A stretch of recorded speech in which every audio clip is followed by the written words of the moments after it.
Good afternoon. My name is John Winnick, President and CEO of Clark Street Capital Management. We are here with the President and CEO of Mid-South Bank Corp. and Mid-South Bank, Rusty Cloutier. Rusty, thank you for joining us today. Oh, my pleasure, my pleasure. Always glad to be with you. Great. So first, just going to talk a little bit about Mid-South Bank, talk a little about your markets. We'll talk a little bit about the regulatory environment, as well as some of your thoughts on the overall banking industry. First off, tell us a little bit about the markets that you guys serve, and kind of give me your, real-world outlook for how those markets are doing. Well, we're in the energy corridor. We handle all of South Louisiana, Northwest Louisiana, over into Texas, Dallas, Houston, College Station, Conroe. We're we're one of the largest energy banks in America. And, energy is very good right now. We're learning how to become more self-sufficient in energy and, not being as dependent on foreign oil. So our economy has been very good, very, very much above the norm, I think, of the country. And your market would be, just for the benefit of everybody, you're basically Lafayette towards Texas? Baton Rouge, everything along the coast with the exception of New Orleans, all the way to North Louisiana, up to Shreveport, and then over in Texarkana, and all of basically East Texas. So Houston, Dallas, we just opened a loan production office in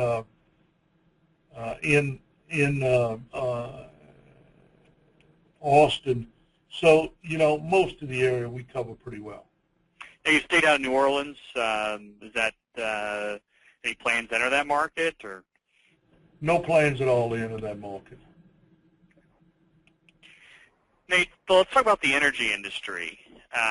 Certainly in the past, it's gone through a lot of boom and bust cycles. How is it different now? And what have folks in the industry, from the lending side to the operator side, learned to kind of prevent the ups and downs? Well, I think the big difference now is we have an administration that really wants us out the Middle East very badly. And the only way to get out the Middle East is internal energy production. So I do believe we will continue to see a lot of that going forward. And, I just believe that we will continue to have an improved energy environment in the United States. So, we're very optimistic, very, very hopeful that continues, because we cannot get energy out of the Middle East without troops on the ground. And what type of businesses are you serving? You obviously do a lot of lending in that space. What are your kind of typical customers? Mainly oil field service companies, companies who service the bigger companies like Exxon, Texaco, type situation. Those are the ones that we service more than any others. Gotcha. Now, your region has been impacted by both natural disasters, Katrina, and man-made oil spill. Now several years past these events, how have these two events impacted your region and today? Well, Katrina definitely was a failure of the United States government. There's no question about that. It wasn't a storm. It was a failure of the government, the Corps of Engineers, to be able to do their job, because that was really the disaster. That's what flooded New Orleans, was the levee's fault, failing, and the Corps not doing their job. To be honest, Rita that year was probably a worse hurricane as far as strength of hurricane and damage and whatever.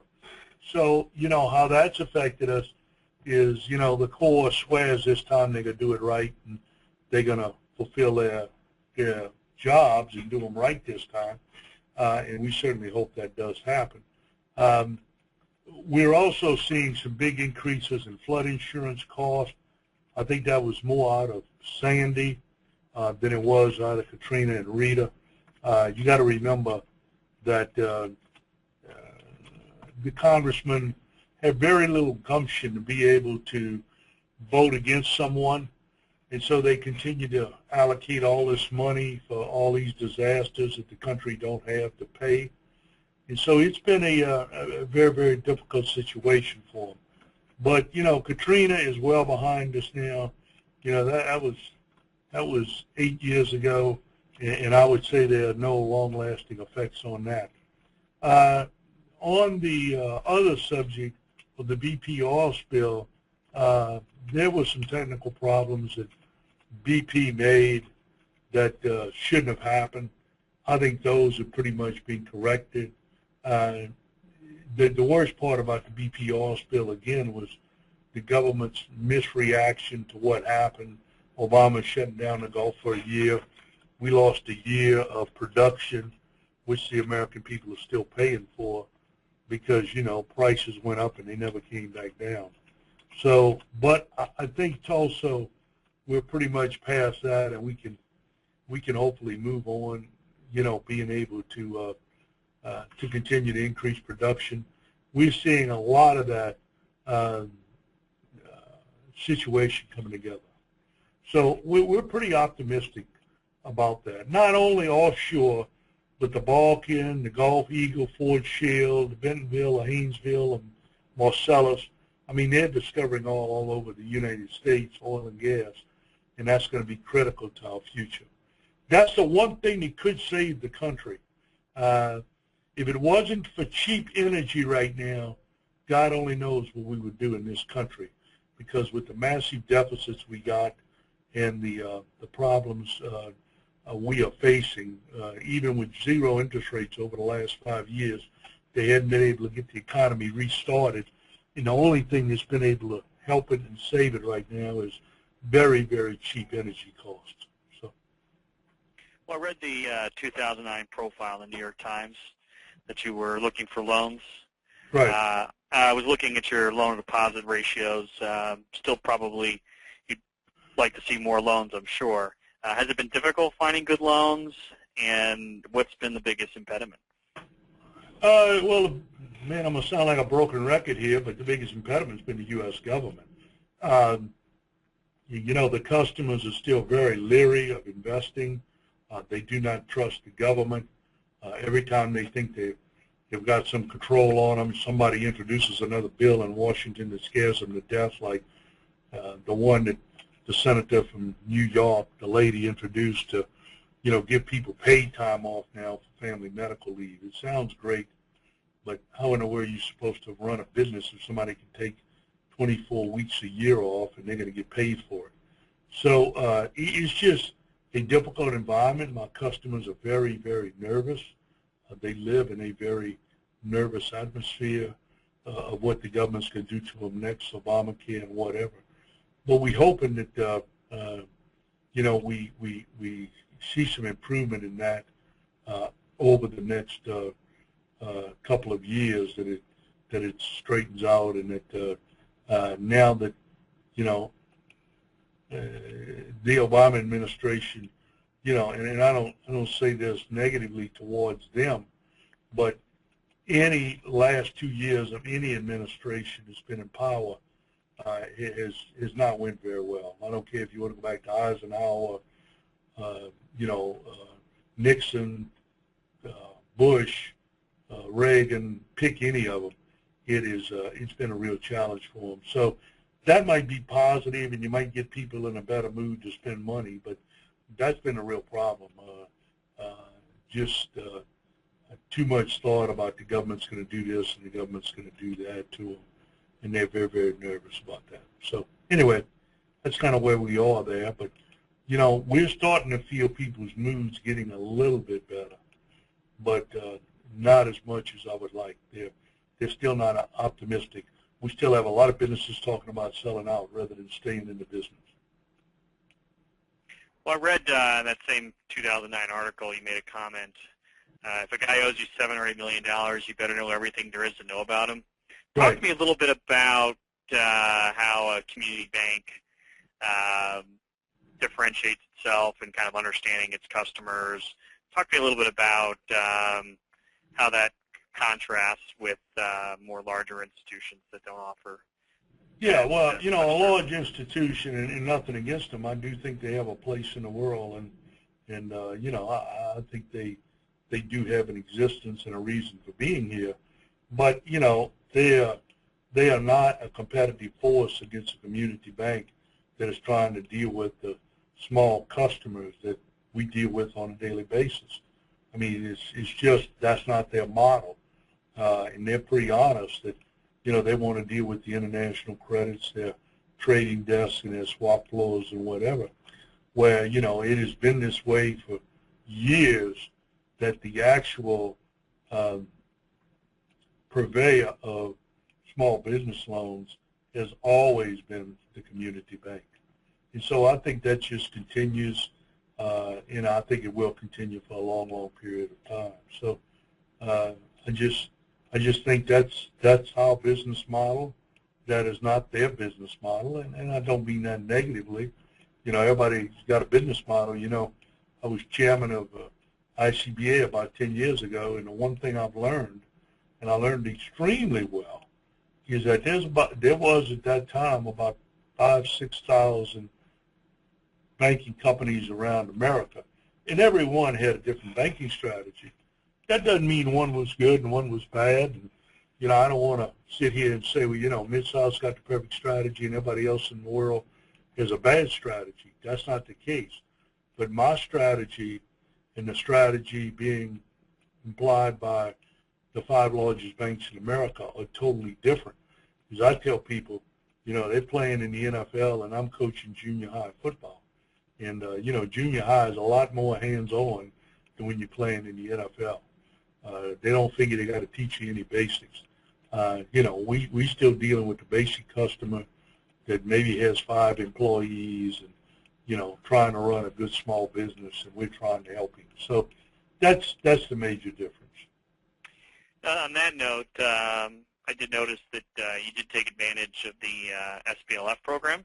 Correct, yeah. I think you took $32 million in capital. What are your thoughts have been on that program? I think it's a couple of years into it. Well, we've done extremely well. Matter of fact, we're closing out today. We will hit our numbers to keep our rate at 1% for the next 2.5 years. But we were able to get all our money out to the community. We are very proud of the work we've done there. Of course, that bill was originally sponsored by our U.S. Senator, Mary Landrieu. So we had agreed at her request to participate early on and to try to be one of her star performers, and we think we've done that. We've got out almost $70 million, I think was the last number I saw, the small business loans we made with that $32 million. So we definitely got the money, out to our customers, and that was the intent in trying to stimulate this economy somewhat, because it is very, very challenged, this economy, as I said earlier. So we're just trying to see what we can do to help it, and certainly we thought it was a good program to help out some of our customers. On the M&A front, are you folks currently looking? Any markets? Well, we're always looking, and we continue to look. We love what we got right now, though. I've got to be very honest. We love our footprint, where we are, the markets we're in. We think we're in a very, very high-end area. We like the demographics of what we got. And so, we're really trying to develop what we got. It doesn't mean we're not willing to talk to somebody else or work with somebody else or try to do a merger. But we really love the footprints we got and what we got going on. So we're always looking, but we also of the opinion that if we don't get anything over the next year or so and we can't work something out, because we do think prices have fallen. The number of branches you're going to need to market an area is not what it used to be, and we do feel like some of that is come down. So we're continuing to look, but we look with a very careful eye from that standpoint.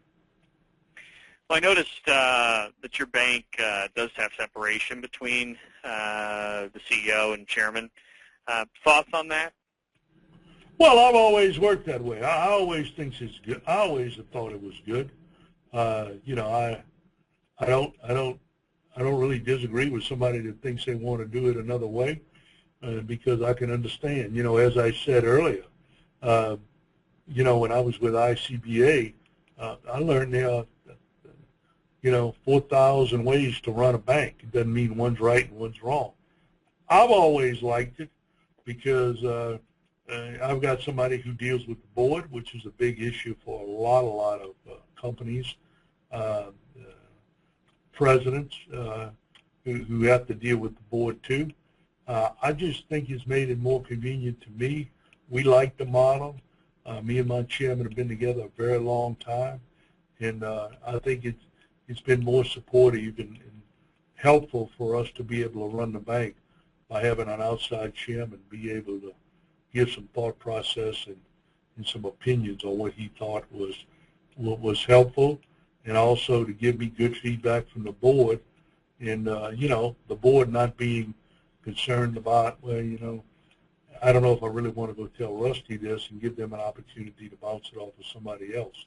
So I think it's worked real well. Now, that doesn't mean that other models wouldn't work, but I'm one that really believes in you should have more shared leadership than less. I think in the long run it pays dividends for you. Well, I noticed you added Jake Delholm to your board. Yes. Yeah, I thought that was interesting because it seems like on the one hand, it does look like the banking industry is becoming so complex that it's harder and harder to bring outsiders, if you will, up to speed on what's going on. It sounds like a lot of community banks do want to get people that are active in the community on their board. At the same time, it seems like you got to go to banking school now to be a board member. Yeah, well, we were very, very blessed. I mean, Jake is a gift from heaven. First of all, he is a very determined young man. I don't know how much you know about the Jake Delhomme story, but he was told no more times than you can imagine by various organizations. And he was not drafted, and he played 17 years in the NFL. One of only 32 quarterbacks to make it to the Super Bowl. So he's got a lot of determination. The second thing is he's fairly young, and getting some youth in the group is very, very important, because you also have a different society below the age of 40 and above the age of 40. As we call them, the texting iPhone generation, and those of us that were raised with house phones, and hell, I was raised with black and white TV. Okay, so get a little difference. The other thing we loved about Jake is, having been a quarterback in the NFL, there is no job tougher that you have to study for and be able to handle than being an NFL quarterback. I mean, you cannot imagine how much time is put in by those guys that play quarterback in the NFL to prepare for a game. As an example, Drew Brees in New Orleans, or Peyton Manning, or whatever. Great deal of intelligence, great deal of being able to read things and understand what is important and what isn't important. And the other thing is being used to making a decision and sticking by it. And if you make the wrong decision, as Jake says, if you throw a touchdown or you throw an interception, you got to forget about it immediately and move on. Okay? And it's the same thing here. You got to learn Dodd-Frank and get used to it. And if you don't like it, that's fine. But it's still a law of the land. So, you got to move on to the next thing, understand what happened, and move on. So Jake is a very smart young man, also, now retired. And you just don't find a lot of 39-year-olds 38, 39, he'll be 39 pretty soon, who are independently wealthy, made it all on their own, and willing to get involved with the bank. So we are very, very pleased to pick him up. We think it's a huge addition and something we're really ecstatic about. Sounds like it. Switching gears to the regulatory environment, let's just start with the most organic question. I know you wrote a book that kind of covered this, but talk to me about, in your view, what caused the financial crisis. Greed and corruption, as I wrote in my book. It's not real complicated. A lot of greedy people who don't have to be responsible for their actions.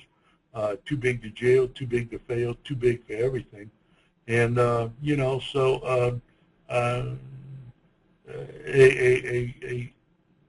a real problem. And unfortunately, that's just the way it was, and that's still the way it is today. I mean, you've got these companies that do unbelievable stuff and basically get away with it. I mean, I hate to use that term, get away with it, but they basically do. And, what was it, last week, we had a situation to where one bank, in a matter of 12 hours, paid $1.3 billion in fines, and talking about paying another $11 billion. So you got some situations that we having trouble to deal with in the country. Hopefully, we will deal with them soon and get all that straightened out. But look, I wrote about a lot in my book. It is very clear that we should immediately say, if you're a systemic risk, we clean up that systemic risk and get rid of it. Nobody can give me an argument for leaving companies that are systemically risky still available to be in the business.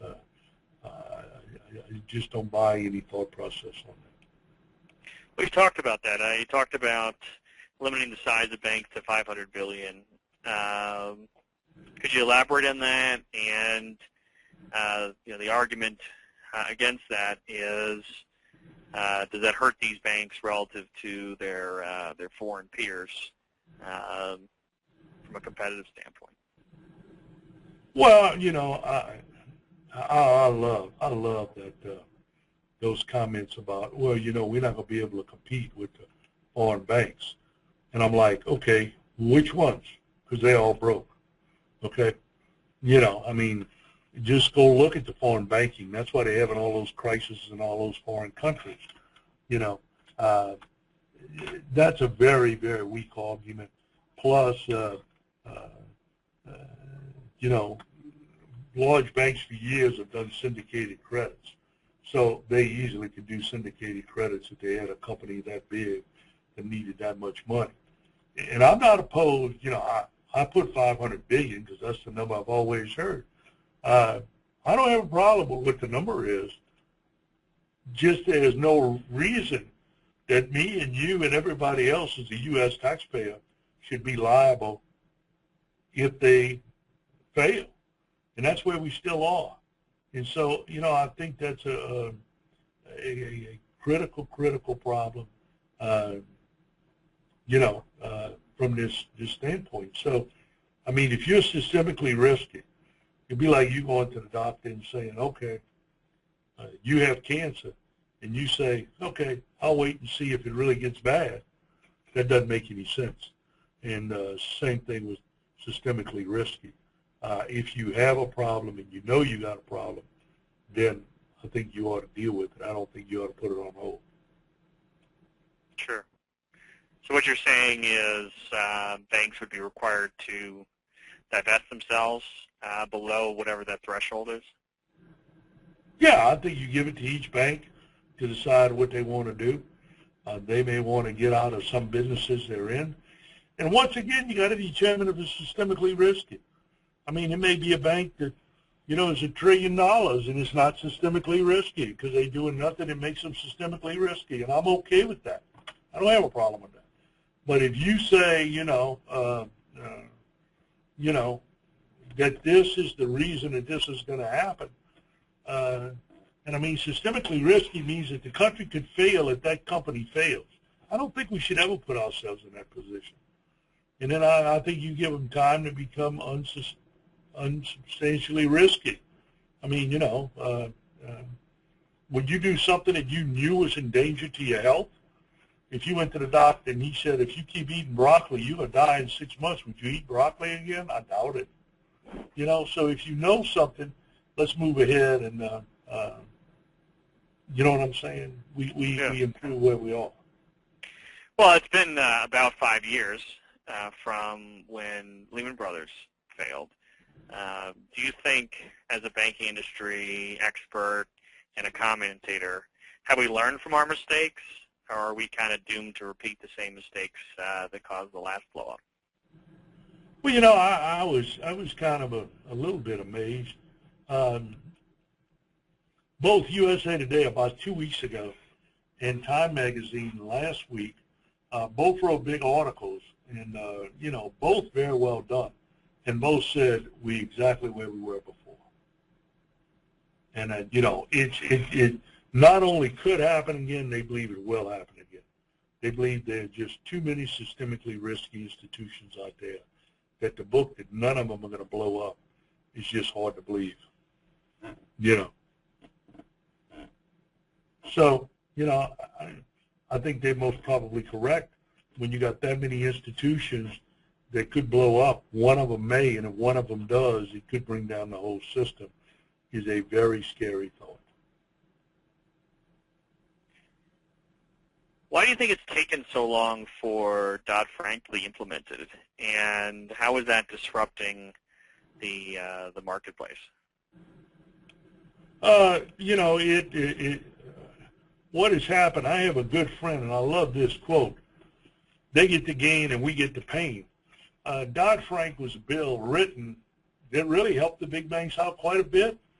It brought a lot of pain and suffering to other banks, but it really didn't deal with the one problem they were supposed to deal with, and that's being systemically risky. So, you know, we ended up with you know, a bill that was about the same as where they were before, and they keep saying, well, we hadn't implemented this, we hadn't implemented that. My opinion from a guy living in Louisiana who's seen a little politics in his life, if you haven't implemented something in 5 years, you have no plans of implementing it. So, you know, it's like making a statement, well, we have a committee that's going to study that issue.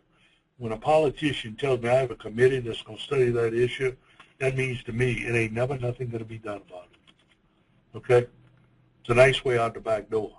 So, you know, I don't really think there's a real will right now to do it. I think there will become a will, as there was with you got to have another HSBC crisis or something like that come about, and then I think you may see the will. But the problem is the country has so many problems right now that they can't focus on the banking system, and that's positive for those that are violating the law because they can continue to get away with it, because you got Syria, you got the Middle East, you got the budget crisis, you got the spending limit crisis. So it's hard among all that fog to get up there and say, look, let's talk about the banking situation, and you won't until you get another crisis.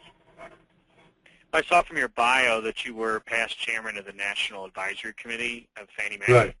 That's correct. What are your thoughts on GSE reform? You know, everybody wants to talk about it, but the problem is I'm not sure anybody really wants to deal with it. It sounds nice to say, well, let's go have reform, okay? And I'm all for that. I'm not against it, but you know, it's who wants to do away with cheap housing in the United States of America? That's what we have. We're the only country in the world that the government subsidizes housing. It has been a long-term plan ever since World War II that the government subsidizes home buyers. We are one of the few countries in the world with a 30-year mortgage. We give tax breaks for home ownership. And don't get me wrong, I'm not telling you I want to do away with any of that. I'm just telling you all that's on the table. And it's easy to go stand up and say, man, I'm really against, you know, Fannie Mae or Freddie Mac, but it is very difficult for them to go deal with it. And I think the same thing you're looking at right now across the board for them to want to deal with what they consider very, very tough problems. And then remember, Fannie Mae was their hero just 6 months ago because the budget crisis is now front and center. Should have happened 6 months ago, except Fannie Mae made so much money in the first and second quarter that the government got all that money back, and it was able to keep running the government off of Fannie and Freddie's money. So, you know, it's always a very difficult situation. It is easy to say, to quote Nick Saban, it's easy to say what plays I didn't run that was right, but it's much more difficult for you to plan the game plan and you go run it. Okay? And what I mean by that is it's easy for people to sit back and say, well, we ought to cut this and we ought to cut that. And then you ask them, well, okay, you want to cut housing in America and you want to make it very difficult for a young person to get a house. You want to make it only 15-year loans. You want to reduce the subsidy on home lending. And they go, oh, no, that's not what I meant. I meant do something about Fannie and Freddie, you know. So anyway, that's where we are, you know. So do you think continued government involvement in housing is inevitable, that GSE reform will be limited in scope? Absolutely. Look, none of these people that get elected to Washington, and I'm not being critical of them, I'm just being blunt, is real interested in go and take the real heat that would take from, you know, ending these situations. So I think you'll have some things going around. I think they'll tighten up the standards some, but you know, I don't see no reform on that. I mean, I can give you another instance, another bank product is student loans. I mean, you know, we know the default rate and whatever we have in this country on that, but I don't see them making any radical changes to that program anytime soon either, even though they know that it is somewhat of a nightmare, you know, if you understand what I'm saying. I took interest from the panel a couple of weeks ago where you mentioned that you were one of the few bankers that has had all 5 Camel ratings. I don't know if I should be proud of that or upset about that. Just describe your different experiences, you know, and having some issues in the 90s to today, kind of being, you know, in the good graces and the bad graces of the regulators. Well, you know, I mean, in the 80s, you know, we had one hell of a depression when everybody decided we didn't need oil and gas again. If they would have stayed the path, we'd most probably be better off as a country. But, you know, look, they made a decision to depend on the Middle East, and it cost tons of lives after the late 70s, early 80s, and we got cheap energy out of that. Well, it created the economies we were in. I wrote about in my book, you know, for 6-7 years. And yes, my bank did get all the way down to 2.4% capital, basically a 5 rating. They told us they were going to close and whatever. That was very, very difficult times, but I learned a lot. I learned a lot that could never be replaced by being told about it. And, you know, today's environment, I think there's a lot of bankers taking more risk than I would take. The one thing I learned back coming out of the 80s is the most dangerous loan you can make is a real estate loan. And you don't realize how difficult it can be to move a real estate loan if it goes bad on you. It don't mean that you shouldn't make real estate loans. It just means that if things turn sour on you, as happened in Florida and Georgia in the last couple of years, how difficult it can be to get out of that. And how you will be pursued heavily by the regulators, and that, you know, as a regulator told me one day, just remember, you're not too big to fail.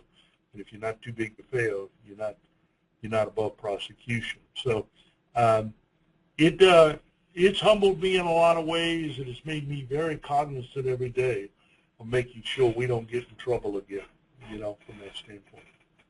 Well, you talked about a gotcha mentality today. Mm-hmm. Please expand on that. Well, you know, back in my early part of the career, And I don't blame the regulators totally for this. This is our politics, very bad situation in America, by the two parties always saying, I got you. But, in the early part of my career, regulators would come in and they'd say, look, you made this mistake and, hope you can rectify it. We'll come back in 6 months and check and see if you got it cleaned up and whatever. I think that's a different environment today. You got the CBO all over them, the regulators, monitoring everything they do. And if it looks like they gave anybody a break, the CBO and Congress is going to play, I got you, you shouldn't have done it. And so that brings them into an attitude of, well, if we find something, we got to write you up right away. There is no more, well, let us work with you, let us see what can happen. So I think in the country it's more of a I got you mentality, than it is saying, let me work with you some and let me see if we can work together to improve it, So much more difficult environment than I've ever worked in or I've ever seen in my career. And I don't think it's going to get any easier. I think that's why you have the lowest number of banks you've ever had in the country today, and that number will continue to fall. Do you think we're headed towards fewer banks with the consolidation, getting down to, some people have suggested 2,500 is the number we could end up with? Well, I don't like to throw out a number. I mean, I've heard 2,500, I've heard 4,000. The one thing I can promise you is every day my iPhone sends me 2 or 3 bank mergers, and there are no new banks being formed. So if there's no new banks and they're merging 2 or 3 a day, it doesn't take a genius to figure out we're going to continue to get to a smaller number every day. Sure. What are your thoughts on the future of branches? We had a big meeting on that this morning. I think the old days of being a very dense branch network in an area is going to die off. I still believe the branch will always be important. I think it'll be important 15, 20 years from now. But I think the number of branches, the number of people in branches may die off. I think you've already seen the larger institutions start to thin out their branches, not exit any markets. I've seen a couple of them exit a market, but mainly saying, okay, I've got 21 branches in this area, and I could do it very well with 15. And so I think you're going to continue to see that, and you're going to continue to see automation. The customer wants automation. The customer wants to be able to do banking on their iPhone, their iPad, call a call center, and from that standpoint. So the customer is driving this a great deal, and everybody better listen to the customer. They still want the branch to go in if they got a problem, but it's more of a safety net than it is their primary driver of business. There are a lot of forces out there that are unfavorable to community banks, from the increased regulation to people shifting towards activities online, to the just natural tendency of a need to get bigger and bigger. How do community banks stay competitive in this environment? I think they've got to continue to work on it. I think you got to work on it every day. I think you got to see how you can get more business, how you can be more efficient, how you can move ahead and do a better job every day. This is not your father's bank. This is definitely not your grandfather's bank. It's a different environment. You got to be very entrepreneurial in spirit, and you got to raise the questions often. Is this really what I want to do? Because there's a lot more work than it used to be. Banking used to be a pretty easy business. I don't think it's that easy anymore. So that's where we are. It's a challenge. I was looking at some industry data of one of the research companies put out analysis of the 1,500 or so publicly traded banks. It was interesting that banks, the larger they were, the more profitable they were. until at around $1 billion to $5 billion, and then the benefits of scale seem to peter out after you got over $1 billion. What are your thoughts on the ideal bank size, given the increased regulatory step-ups at $10 billion, $15 billion, $50 billion, and so on? Well, you know, I think what you got to do is you got to go through a number. You cannot putt around a number. In other words, if you can be over $1 billion, I think that's the first break. You got to get well over $1 billion because there's too much cost to being just $1 billion bank. That makes no sense. Same thing in $10 billion, and I've had a lot of talk with a lot of my friends that are $7, $8 billion. If you're going over $10 billion, you better go to 15 to 16 to pay for all the additional stuff you got to pay for. The same thing I hear about 50. If you're going to be over 50 billion, then you better be 60 or 75 billion. So, you know, the ideal size is, you know, about 50% above what that cutoff number is. So, you know, you got to figure if you want to go play in that league, and let's again say, let's take it elementary school, junior high school, college, and pro football. Let's use those 5 as an example. If you want to step into the next league, you better really be in the league, not a little bit, but serious. And the higher you go up, the more you have to be willing to work and the challenges you have to be willing to accept, because the people who are giving you money are less forgiving than they are at the lower level. And let me explain that to you. If you got a community bank that's $200 million and all the stock is owned in the bank, but it's all the families, you might be able to get by with a 7% return and everybody in the community is happy and they love their local community bank. But as you become more and more publicly traded and you become bigger, I don't think anybody's going to accept a 7% return from the largest companies in America as a good investment, and institutional investors continue to put money into them. All right. Well, that's all the questions I have. Rusty, this has been terrific. Thank you so much for your time this afternoon, and we look forward to hearing from you in the future. I look forward to you. Thank you so much for doing this with me. I hope I've answered your questions honestly and directly, and, you know, did what I wanted to do, you know. So.